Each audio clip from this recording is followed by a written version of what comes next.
Assalamualaikum warahmatullahi wabarakatuh.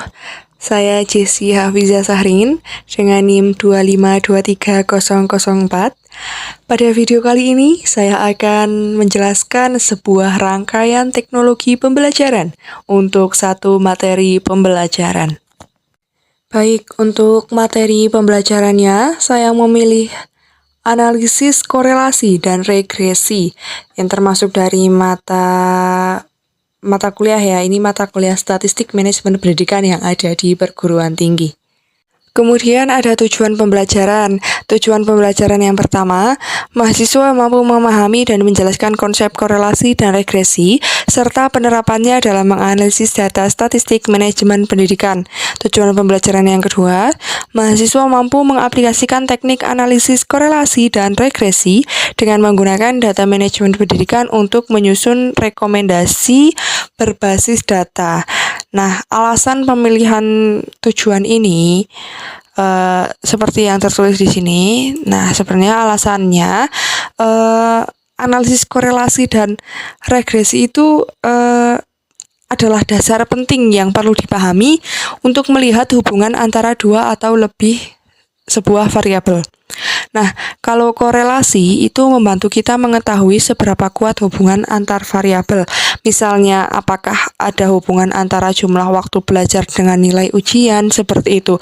Sementara, regresi itu digunakan untuk memprediksi atau membuat model dari hubungan tersebut, seperti memperkirakan nilai ujian berdasarkan waktu belajar. Nah, jadi mahasiswa itu kan juga diajarkan untuk menerapkan teori ini dalam menganalisis data nyata. Jadi mereka tidak hanya belajar teori, tapi juga mempraktikannya melalui kasus-kasus nyata seperti data dari institusi pendidikan. Nah, ini bertujuan agar apa? Agar mahasiswa dapat memecahkan masalah berbasis data dan menghasilkan solusi yang relevan untuk dunia akademik maupun profesional. Kemudian strategi pembelajarannya ada dua. Yang pertama problem based learning atau PBL. Kemudian yang kedua self-regulate learning. Nah, jadi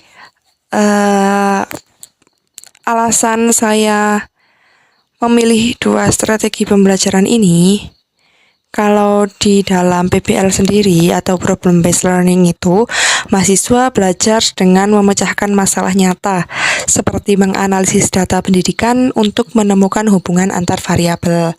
Nah, kalau cara yang seperti ini kan membantu mereka memahami konsep korelasi dan regresi sekaligus melatih keterampilan analisis. Sedangkan dalam self-regulate learning, mahasiswa belajar secara mandiri dengan mengatur waktu dan tugas mereka sendiri.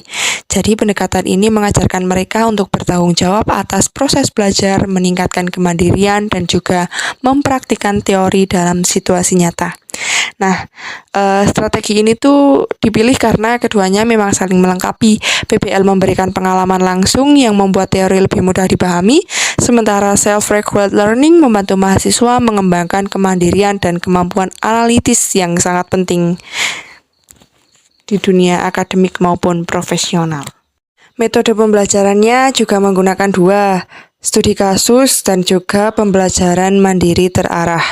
Nah, studi kasus membantu mahasiswa langsung berlatih dengan masalah nyata, seperti menganalisis data statistik dari manajemen pendidikan. Jadi, mahasiswa bisa memahami bagaimana konsep korelasi dan regresi diterapkan dalam situasi yang relevan, sehingga teori yang mereka pelajari menjadi lebih nyata dan mudah dipahami. Sementara itu, pembelajaran mandiri terarah memberi mahasiswa kebebasan untuk belajar sesuai ritme mereka. Materi seperti modul atau video pembelajaran sudah disiapkan, jadi mereka bisa memilih waktu belajar yang paling sesuai. Nah, metode ini juga membantu mahasiswa menjadi lebih mandiri dan bertanggung jawab atas proses belajarnya sendiri. Kalau kedua metode ini digabungkan kan, mahasiswa tidak hanya mendapatkan pemahaman teori, tapi juga pengalaman praktis yang berguna untuk menyelesaikan masalah berbasis data. Yang mana pendekatan ini membuat pembelajaran lebih fleksibel dan efektif.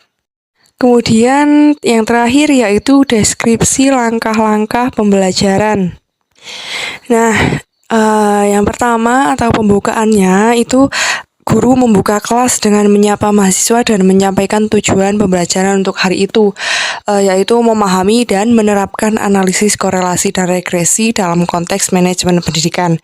Kemudian, ada stimulusnya. Guru menampilkan video atau grafik interaktif sebagai ilustrasi kasus nyata, seperti hubungan antara tingkat absensi siswa dengan prestasi akademik.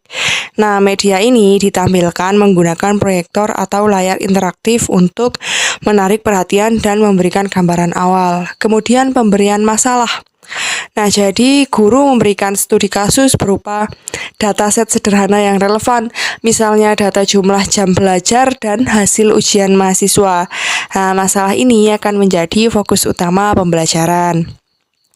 Kemudian, di dalam kegiatan inti, seperti fase PBL atau analisis mandiri.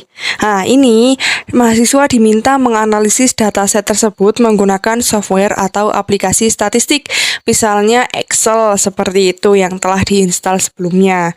Nah, guru memberikan panduan awal tentang cara membaca data, memilih teknik analisis, dan menginterpretasikan hasil. Nah, ini termasuk dari fase PBL atau analisis mandiri. Nah, fase SRL atau pendekatan mandiri, mahasiswa diberi waktu untuk belajar mandiri dengan mengeksplorasi materi tambahan yang tersedia. Nah, pada platform pembelajaran daring, misalnya modul interaktif atau video tutorial. Guru berperan sebagai fasilitator, siap memberikan klarifikasi atau menjawab pertanyaan teknis apabila diperlukan. Kemudian ada bagian diskusi terarah, ya. Jadi ini guru memfasilitasi sesi tanya jawab secara individu untuk mendiskusikan hasil analisis mahasiswa.